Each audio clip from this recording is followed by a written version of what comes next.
గురు రాఘవేంద్ర స్వామి కలియుగ కల్పవృక్షం. కామధేనువు మంత్రాలయంలో సజీవంగా బృందావన ప్రవేశం చేసి నేటికి భక్తులను కాపాడుతున్నారు. క్రీస్తు శకం 1595లో భువనగిరిలో వెంకటనాథుడు అనే పేరుతోటి జన్మించారు. తల్లి గోపికాంబ, తండ్రి తిమ్మన్న భట్ట. చిన్నతనంలోనే వేదాలు, శాస్త్రాలు, సంగీతం నేర్చుకున్నారు. సుధీంద్ర తీర్థుల వద్ద వేదాంతాన్ని అభ్యసించారు. 1621లో సన్యాసాన్ని స్వీకరించి రాఘవేంద్ర తీర్థ అనే నామాన్ని పొందారు. ఆయన చూపిన ప్రసిద్ధ మహిమలు. తంజావూరు రాజు ఒక పంచలోహ విగ్రహాన్ని ఇచ్చి దీన్ని బంగారం చేయండి అని పరీక్షించాడు. స్వామి మంత్రజలం ప్రోక్షించగానే అది బంగారమైంది.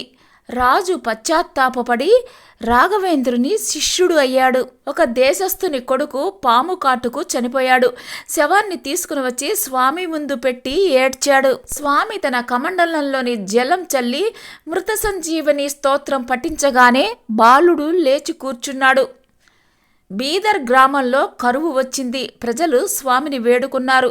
స్వామి ధ్యానం చేసి వరుణ జపం చేయగానే ఆకాశం మేఘావృతమై వర్షం కురిసింది. పంటలు పండాయి. వెంకన్న అనే మూగబాలుడు స్వామి దర్శనానికి వచ్చాడు. స్వామి అతని నాలుకపై మంత్రాక్షతలు వేసి ఆశీర్వదించాడు.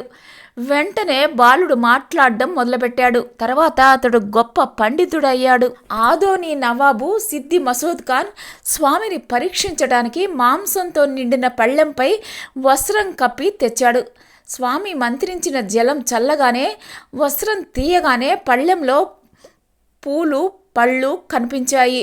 నవాబు కాళ్ల మీద పడి మన్నించమన్నాడు.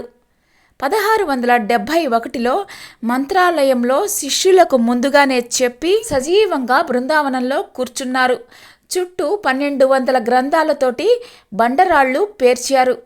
700 సంవత్సరాలు ఇక్కడే ఉండి భక్తులను కాపాడుతాను అని అభయం ఇచ్చాడు. స్వామి ఈ విధంగా చెప్పారు: పరమాత్మ నామస్మరణ మించినది లేదు. అప్పు చేయవద్దు, అబద్ధం ఆడవద్దు, అన్యాయం చేయవద్దు, సత్యం ధర్మం వదలవద్దు.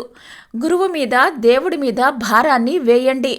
ఎవరైతే నా మఠానికి వచ్చి భక్తితో ప్రార్థిస్తారో వారి కష్టాలు నేను చూసుకుంటాను అని అభయాన్ని ఇచ్చాడు. మంత్రాలయంలో బృందావన దర్శనం చేసుకున్న భక్తులకు రోగాలు నయమవుతున్నాయి. కోర్టు కేసులు గెలవడం, సంతానం కలగడం, ఉద్యోగం రావడం లాంటి అనుభవాలు వస్తున్నాయి. గురువారం స్వామికి ప్రీతికరమైన రోజు. 45 గ్రంథాలకు పైగా స్వామి రచించారు.